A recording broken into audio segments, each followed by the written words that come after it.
araw is magbibigay pa ako ng additional na 5, no? Kasi na-observe ko yung video ko na ito is maraming nanood sa inyo. So I guess nagustuhan niyo siya at malamang bitin pa kayo, no? So magdadagdag pa tayo ng another pang 5 tips sa paggamit ng kulay sa poster making artwork.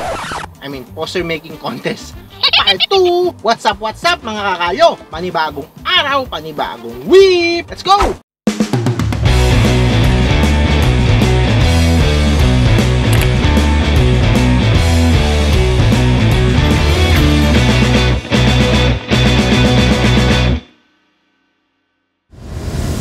So ang gagawin natin is hahatiin natin sa kalahati ang ating monitor as usual, no? And then papakita ko na lang dito sa side na to. Saan ba?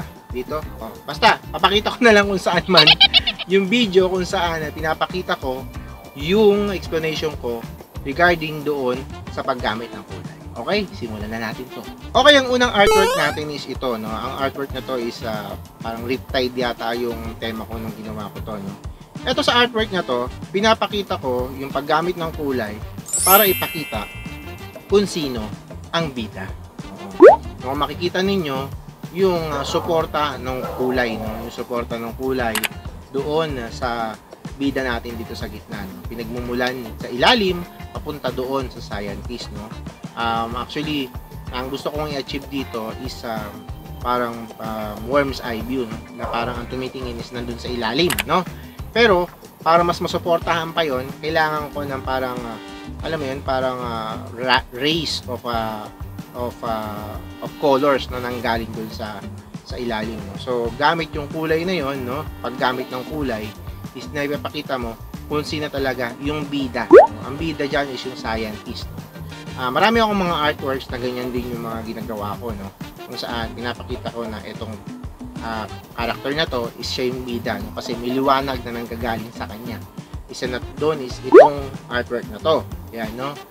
So kung makikita ninyo, ganun din yung pinakita ko dyan. May liwanag na nanggagaling sa ilalim para ma-ipresenta yung bida doon sa artwork na yan. Actually, importante yan, no? Kasi minsan yung mga bida na yan, na character na yan, or na elements na yan, kahit hindi naman character, no? Kahit mga bagay, is tumatalima yan, no? Or sumasagot dun sa tema nila, no? So since I think science month ko ginawa to, or ang tema niya is about science, kaya scientist na bata, no? Yung ginawa ko, no? Kasi siya naman talaga yung pinagtutuunan nung tema na yan. So dito, again, ginamit ko siya para magpakita ginamit ko yung kulay para magpakita kung sino yung bida o anuman yung bida doon sa poster. Okay, yung susunod natin na artwork is this one, mental health. So ayusin na natin yung screen. Yan, okay. Dito naman sa mental health, no, titignan ko na lang siya dito, no? Ang pinapakita naman dito is gumamit ako ng kulay, no, para ipakita ang representasyon. Pinapakita dito is yung representasyon. Saang bahagi ba, sir, no? Kung makikita nyo, ibinakita ko yung representasyon ng parang pagiging down ng isang emosyon, no? Pagiging malungkot ng isang emosyon, no? Nire-represent yun ng kamay ng isa, no? Itong kamay na nandito sa ilalim, no? Na medyo violet ng kulay, violet or magenta ng kulay, no? Halo na magenta, no? Pinapakita dito yung kulay na yan, na malungkot na yan, parang siya yung sumasalo doon sa bata, no? Kung saan kasalukuyan, no, na yung bata babae is nandoon sa pag-aalaga, no, nung ano yun, no, parang nasa mahabang panahon na nasa pag-aalaga ng kamay na malungkot na yun, no?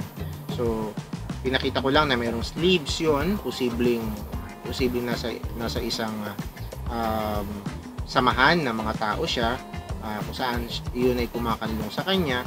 Pero ngayon, dahil siguro sa isang mapagmahal na pagkakataon, kaya nga mayroong puso, natanggal na yung kadena, no? Tinanggal yung kadena, no?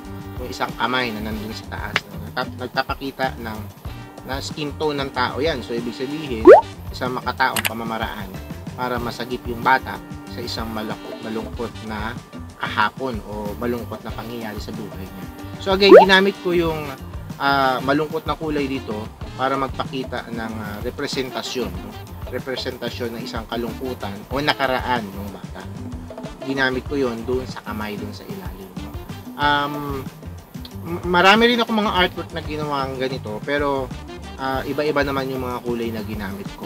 Pero dito, since malungkot, parang ang gusto ko kasing gawin dito is yung from malungkot, nagiging masaya or nagiging tagumpay yung isang pagkakataon, no? Kaya kailangan maglagay talaga tayo ng isang malungkot na pagkakataon. Again, ginamit ko yung kulay dito para mag-represent ng isang pagkakataon. Okay, ang susunod na ipapakita ko sa inyo is itong artwork, no? So, hatiin ulit natin yung video. Yan. Okay, ito naman is about Teacher's Month, no? Ito naman, ipinakita ko yung paggamit ng kulay para magpakita ng isang transformation, no? Kasi kung makikita nyo, lapis yan, no? So, may lapis sa gitna, tapos may mga teachers na lumabas, no? So, yung mga teachers na yan, sila yung parang from pencil, nag-transform sila bilang isang mga teachers, no? So, para sa mga magtuturo sa mga estudyante. So, kung makikita ninyo dyan, yung kulay, ginamit ko siya para magpakita ng constant change, no? Hindi iba-ibang changes. Para hindi magulo sa mata ng titingin. Kung makikita nyo, ang original na kulay ng lapis dito is medyo reddish yung katawan niya. So, yung mga teachers naman is naka-uniform ng green para magpakita ng representation mula doon sa pagiging lapis is nagiging teacher sila, kaya nagiging green. Pare-pareho yung mga uniform ng teachers, no? Para hindi magulo sa mata. So, may technique na ginagawa dito. Una, kailangan ipakita niyo muna yung kulay nung nire-represent nila dati, which is for this one is lapis, no? Again, pinakita ko siya ng kulay pula, tapos mula doon sa ilalim na pagkapula, unti-unti siya nagiging green. Okay? So, nagiging green siya para mag-represent ng magiging teacher na, mga teacher. So, again, yon is clear indication na transformation. Nagka-transform yung lapis, no, para doon sa isang guro, no. Napakagandang technique to na gamitin, no. Halimbawa, is meron kang gustong ipahiwating na pagbabago or development, pwede mong gamitin tong technique na to, no, yung kulay na ginagamit ko. So, sana magamit nyo rin tong technique na to sa mga poster making contest na sasalihan. Sandali lang! Nag-i-enjoy ka ba sa panonood ng aking video? Kung nag-i-enjoy ka, baka pindot naman yung subscribe. Mag-subscribe ka naman sa akin. Pindutin mo na rin yung notification bell para ma-notify ka every time na meron akong bagong video. Katulad nito. Okay, tuloy na natin yung video. Let's go! Okay, ito yung susunod natin ipapakita. Hatiin na ulit natin sa kalahati. Okay, itong artwork na to is pinakita ko dito yung light source, no? Kung makikita nyo, yung lampara o yung pailaw na dala ng bata, siya yung light source ng buong artwork. Pinakita dito na lahat ng liwanag is nanggagaling doon, no? Pinakita dito yung, alam mo, yung lakas ng liwanag dun sa mukha ng lalaki. Yan, pinakita ko dyan. Also, kahit dun sa mga tao dun sa paligid, no? Yung kahit nandun sila sa loob ng mga parang mga loops, no, mga ribbons, is meron din sila mga highlights na tinatamaan ng liwanag.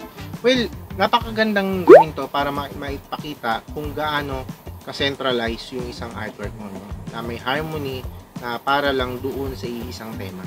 Kasi tandaan ninyo yung pagkakaroon ng isang liwanag dito, ginamit ko siya as yung lampara, di ba?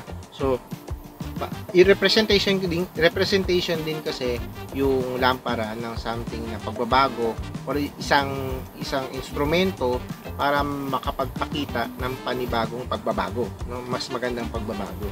So, kung lahat yan ng mga tao sa paligid nila is tinatamaan ng liwanag galing doon, parang nai-influensyahan sila ng isang magandang pagbabago.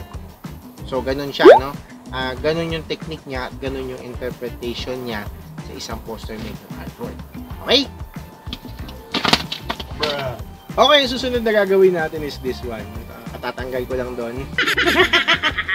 Kung makikita nyo naman dito, ginamit ko yung kulay as a design. So, ginamit ko siya na para siyang mga maliliit na squares. Yung mga maliliit na yan, no, na nanggagaling doon sa may libro. So, kung makikita nyo, yung kulay na yan, consistent siya galing dun sa libro. Naging part siya ng design, no? Naging part siya ng design kung saan ito ay nagpapakita ng parang consistency nagpapakita ng mga icon, no? So ginamit ko rin siya yung kulay na yan, no? Galing doon sa libro, no? Magandang magamit nyo rin sana ito. Pero actually hindi siya madaling gawin kasi magmumukhang kalat yung artwork ninyo kapag minsan sobrang laki yung mga ginagawa nyo ganito. Kailangan mag-ingat kayo kaya pag ginamit nyo to, dapat kontrolado nyo yung paggamit ng kulay. Kailangan malinis, makapal, hindi makapal, at tamang-tama lang yung kulay na ginagamit nyo. Pero alam nyo, pag naitawid nyo yung ganitong technique, maganda talaga yung dating niya. No? Kalimitan ng mga nakikita ko sa mga poster making is ginagamit as design yung kulay, no? Design bukod dun sa mga character, it means mga icing, no? Sila yung mga pampatamis sa mata, no? Ginagamit to, talagang nananalo talaga sila, no? Kasi napaka-creative na ginamit mo yung kulay as an icing or as a part of design nung gawa mo. Kasi magpapaangat yun dun sa gawa ng iba, magawa mo sa gawa ng iba kasi ikaw lang yung gumawa nun, no? So that means it's a creative thing to do na naisip mo pa yon, no? Kahit na panahon ng pressure na alam mo yun, may contest na ng ginagawa, nakapag-isip ka pa ng ganyan. Parang may ganong effect, no? At syempre, ang bonus tip ko sa inyo sa paggamit ng kulay is dapat, kung saan nyo mang gagamitin yung kulay na yan, kailangan brilliant yung mga kulay na ginagamit mo. At para sa akin, ang pinakamaganda at effective na oil pastel na pwedeng gamitin niyo sa paggawa ng mga poster making at sigurado magiging brilliant yung mga gawa ninyo at malamang manalo kayo, isang Paint You Oil Pastel na available na sa aking Shopee store. Ilalagay ko yung link ng Shopee store ko dito sa baba, no? Marami kayong magpipiliin dyan bukod sa mga oil pastel, meron din tayo dyan mga calligraphy markers, no? Maaari nyo siya makita at mabili, no? Mabilis naman yung shipping namin ngayon at meron tayong mga stocks. Meron din tayo dyan mga oil pastel remover, no? Yung mga nagtatanong sa inyo kung paano tinatanggal yung mga nasa ibabaw na mga outline kasi kalimitan sa huli na tayo nagkukulay, di ba? Napapatungan pa yung outline na yan. Ano yung pagtanggal natin? Meron din tayo dyan, yan ang oil pastel remover natin. Bilhin nyo na dahil I'm sure pagdating ng poster making season, which is malapit na, no? Malamang magkakaubusan na naman tayo katulad nung nangyari last year. Bumili na kayo ng mga oil pastel, no? Andyan lahat yan. At itong oil pastel na to, well recommended ko to kasi ginagamit ko to. Ginamit ko to sa 24 hours challenge ko kung saan gumawa ako ng 10 poster making artwork in 24 hours. No? Sige.